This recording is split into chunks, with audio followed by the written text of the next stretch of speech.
Hello friends, Ram study class में आपका स्वागत है। दोस्तों, आज हम पढ़ने वाले हैं चैप्टर नंबर 3, जिसका नाम है संविधान की प्रस्तावना। तो इसमें हम देखेंगे, इसमें पहला प्रश्न है, भारतीय संविधान के किस भाग को उसकी आत्मा की व्याख्या प्रदान की गई है? तो इसका राइट आंसर है ऑप्शन नंबर ए, प्रस्तावना। नेक्स्ट प्रश्न देखेंगे, प्रश्न नंबर 2, धर्मनिरपेक्षता का अर्थ क्या है? तो इसका सही आंसर है ऑप्शन नंबर सी, धर्मनिरपेक्ष का अर्थ राष्ट्र सभी धर्मों को मान्यता देता है, लेकिन उसका अपना कोई धर्म नहीं होता है।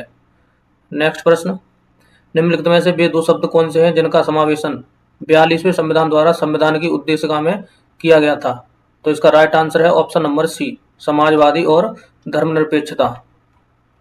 नेक्स्ट प्रश्न देखेंगे, निम्नलिखित में से कौन सा शब्द भारत के संविधान की उद्देशिका में नहीं है?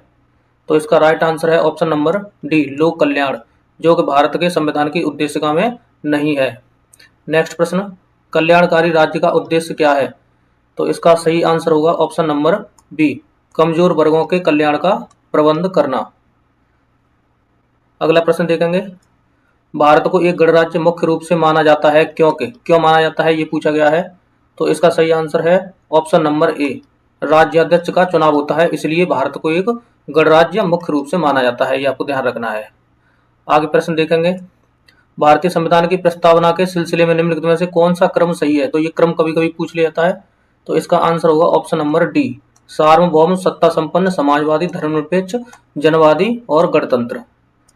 अगला प्रश्न, संविधान के अंतर्गत भारतीय लोकतंत्र के आदर्शों को हम कहाँ देख सकते हैं? तो इसका सही आंसर होगा ऑप्शन नंबर डी, ये हम प्रस्तावना में देख सकते हैं। प्रश्न नंबर 9, भारत के संविधान में प्रदत्त हमारे देश का नाम क्या है? तो इसका राइट आंसर है ऑप्शन नंबर सी, इंडिया अर्थात भारत।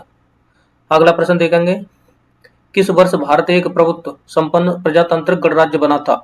तो इसका सही आंसर होगा ऑप्शन नंबर डी, 1950 में ये बना था। अगला प्रश्न, संविधान के उद्देश्य का यानी प्रस्तावना का संशोधन कितनी बार किया जा चुका है? तो हम ये प्रश्न पहले भी कर चुके हैं, इसका सही आंसर होगा ऑप्शन नंबर सी, यानी एक बार अभी तक प्रस्तावना का संशोधन हुआ है। नेक्स्ट प्रश्न देखेंगे, भारत के संविधान की प्रस्तावना में प्रथम संशोधन कब किया गया था? तो इसकी जो है ये वर्ष भी पूछ लिया जाता है।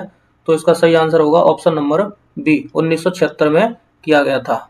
अगला प्रश्न देखेंगे, भारतीय संविधान की उद्देशिका में परिवर्तन किस संशोधन अधिनियम में किए गए थे? तो इसका सही आंसर होगा ऑप्शन नंबर सी, 42वां संविधान संशोधन 1976। नेक्स्ट प्रश्न देखेंगे, जवाहरलाल नेहरू द्वारा उद्देश्य प्रस्ताव कब दिया गया था? तो इसका राइट आंसर होगा ऑप्शन नंबर सी, 13 दिसंबर 1946 को। अगला प्रश्न, प्रस्तावना का वह प्रावधान जो सभी वयस्क नागरिकों को मतदान का अधिकार प्रदान करता है, तो ये क्या कहलाता है? तो इसका राइट आंसर है ऑप्शन नंबर बी, प्रजातंत्र कहलाता है। अगला प्रश्न, भारत के संविधान की प्रस्तावना में समाजवादी और धर्मनिरपेक्ष शब्दों को किस संशोधन द्वारा जोड़ा गया था? तो इसका सही आंसर होगा ऑप्शन नंबर बी, ये 42वें संविधान संशोधन 1976 के अधिनियम के तहत ये जोड़ा गया था, ये आपको ध्यान रखना है। आगे देखेंगे, भारत के संविधान की प्रस्तावना में प्रयुक्त शब्द गणतंत्र सूचित करता है। तो इसका राइट आंसर होगा ऑप्शन नंबर सी, कि देश का प्रधान निर्वाचित प्रतिनिधि है, ये याद रखना है आपको। आगे देखेंगे, एक संक्षिप्त परिचयात्मक वक्तव्य जो संविधान के मार्गदर्शक उद्देश्य, सिद्धांतों और दर्शन को निर्धारित करती है, वह क्या कहलाती है? तो इसका सही आंसर होगा वह प्रस्तावना कहलाती है, ऑप्शन नंबर सी। आगे देखेंगे, 1973 में केशवानंद भारती केस में इस सवाल को उठाया गया था कि प्रस्तावना को, तो इसका सही आंसर होगा ऑप्शन नंबर सी, प्रस्तावना को संशोधित किया जा सकता है, ऑप्शन नंबर सी। आगे देखेंगे, प्रस्तावना का वह प्रावधान जो वयस्क नागरिकों को मतदान का अधिकार प्रदान करता है कहलाता है। तो इसका सही आंसर होगा ऑप्शन नंबर बी, ये लोकतंत्र कहलाता है। आगे देखेंगे, निम्नलिखित में से किसने भारतीय संविधान की प्रस्तावना को संविधान की कुंजी नोट कहा था? तो ये किसने कहा था? तो इसका राइट आंसर होगा ऑप्शन नंबर ए, ये अर्नेस्ट बार्कर ने कहा था। अगला प्रश्न, भारतीय संविधान की प्रस्तावना की भाषा को किस देश से लिया गया है? तो इसका राइट आंसर होगा ऑप्शन नंबर डी, ऑस्ट्रेलिया से लिया गया है। अगला प्रश्न, निम्नलिखित में से किसने भारतीय संविधान की प्रस्तावना को हमारे संप्रभु लोकतांत्रिक गणतंत्र की जन्म कुंडली कहा है? तो इसका राइट आंसर होगा ऑप्शन नंबर डी, ये के.एम. मुंशी ने कहा है, कन्हैयालाल मणिकलाल मुंशी। आगे देखेंगे, उद्देश्य प्रस्ताव को संविधान सभा द्वारा कब स्वीकार किया गया था? तो इसका राइट आंसर होगा ऑप्शन नंबर ए, 22 जनवरी 1947 को स्वीकार किया गया था। ये 2 बार लिख दिया है। आगे देखेंगे,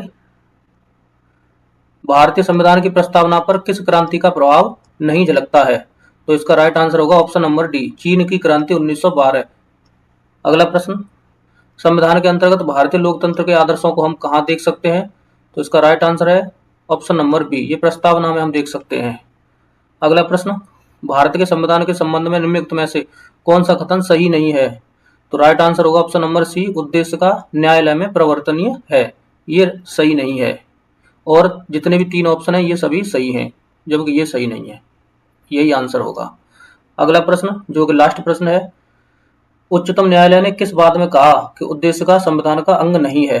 तो इसका राइट आंसर होगा ऑप्शन नंबर डी, बेरूबारी बाद में कहा था।